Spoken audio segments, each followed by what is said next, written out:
Salve popolo dell'MMA, siamo arrivati a 1000 mi piace con lo scorso estratto del podcast con Cejudo, Khabib Nurmagomedov e Mike Tyson. Sono arrivate le polemiche per le parole di Khabib proprio sull'ex campione dei pesi massimi, ma noi continuiamo con un altro estratto in cui Khabib parla, fra le altre cose, anche di Justin Gaethje e dei 100 milioni che gli sono stati offerti per affrontare Floyd Mayweather. Se arriviamo anche a 1000 mi piace con questo video, arriva il prossimo. Quindi grazie a voi, vi saluto e buona visione.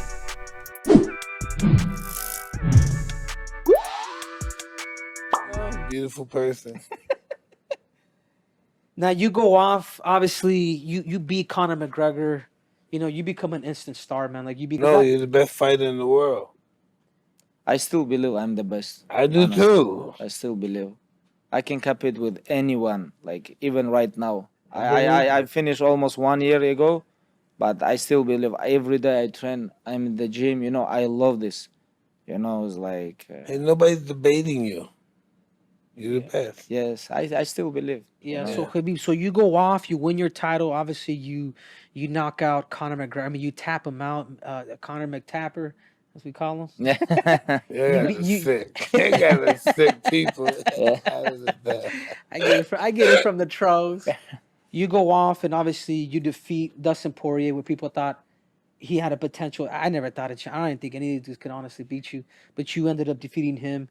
You ended up going through Justin Gaethje with a broken foot, and then you win the fight, you win the world title, man. And obviously your dad had just passed away, man.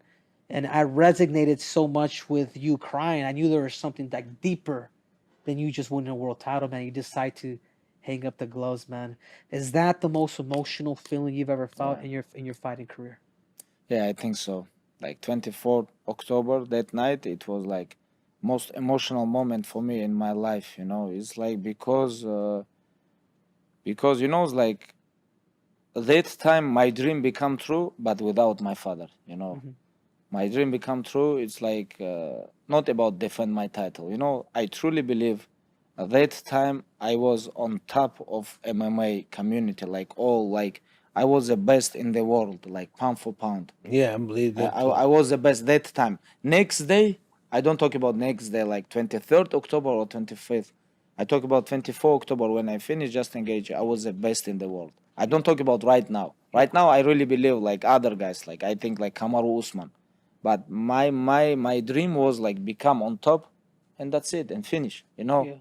And it was very emotional because like it was not only my dream. Yeah. It was my father's dream too, you know. We're doing this all life together, and that time it was like without father. That's why it was very emotional moment. A little bit the fact that I know you could be, obviously you're crying, man, you're weeping. You rarely Honestly, I don't rarely do remember that. this. I want to be honest, like Yeah. I don't remember like But that's everything. but those are true feelings, Khabib. I remember when I retired from wrestling, I lost at the Olympic trials. And I remember, you know, typically in wrestling, what they do is they take off the shoes and they put them on the mat. I don't know if they do that in boxing, but I remember just feeling like the sport that gave me everything. Right, Mike? Talk about it, Mike. But just and everybody told you you're the best. Everybody knows you're gonna win, and you got the big head and you lose. And you said, "Where am I gonna go from here?" God, That was your. I don't know about this feeling. No, I do. I know adversity. Yeah, it's just I think the difference between like Mike and us is Mike went through. There was a lot of like this with him. I want to ask you one question. What? About you really underestimate him or you was out shape? Who? Douglas. I really underestimated him. Underestimate him? Underestimated. You almost finish him like they They gave me a long count. Yes, it's like. And what about your shape? You was good shape? Okay. Okay. Yeah, 50 to 1 underdog. You know what the crazy thing about that story, man? There's a whole backstory about Buster Douglas. Is his mother had recently died, and obviously nobody believed that he could be Mike. You know, this was back in '92. I think he was on same situation like I was in October. Exactly, man. So there's that energy, man, that you had. There's that presence that you. No, I don't believe that. I believe they set me up to lose because they were betting against me. Look how big of those odds was. Yeah. But You know? I'll be honest with you, Mike. I feel like you're more of a cruiserweight. That's why I was so impressed by you, because in heavyweight, you're probably considered a short heavyweight or a Yeah. small heavyweight. Yeah. And you're beating all these dudes that were 50 pounds heavier than you. Yeah. You know, but listen, on what you call that again? Statistic scale. Yeah. It doesn't show how much heart you got. It doesn't show how much desire you have. Yeah. It only shows how big you are. Yeah. You know, it's like why I say he was in same situation like I am, because I remember my emotional when I fight was Justin Gaethje last fight. It was like when I go to the cage, you know, this guy he hit like truck, you know, like nobody hit harder harder than Justin Gaethje. His kick, his punch, his left hook, right uppercut, you know, it's like, but I make him hit me, you Yeah. know. You had Like when to. I go to the cage and I was like, okay, I'm gonna bring him to the deep ocean. Yeah.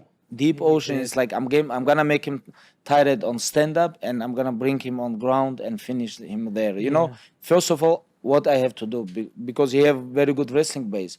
He is very good wrestlers, and like beginning of fight, I knew like this guy don't let me wrestling, and I go through on his punch kicks, and you know, it's like everything what happened with father. Like I was think like nothing to lose.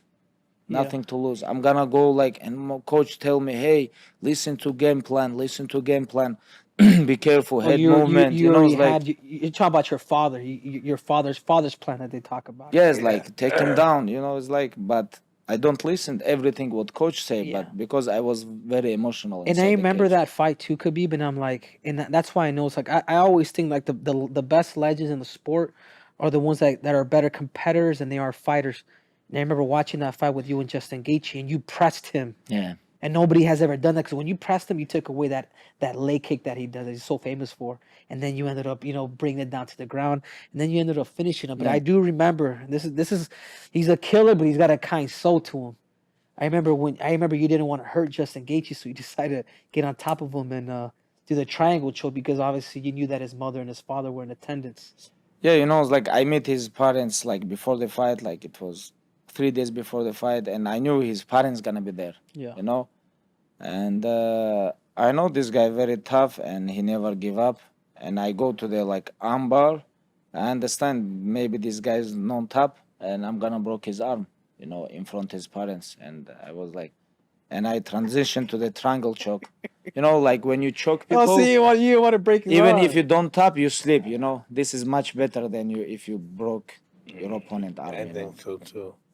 After the fight, man, obviously you're emotional. We just talked about it. You're in cloud nine. Obviously, you're a weepy man. If you don't remember, go back and watch it, man. I thought it was special. I thought it was really cool. When? But then Dana White had offered you, and this is true, Mike. And check this out. He had offered Khabib $100 million to fight Floyd Mayweather, and Khabib said, "No, I'm done." Because I don't wanna make boxing community upset with me. You know.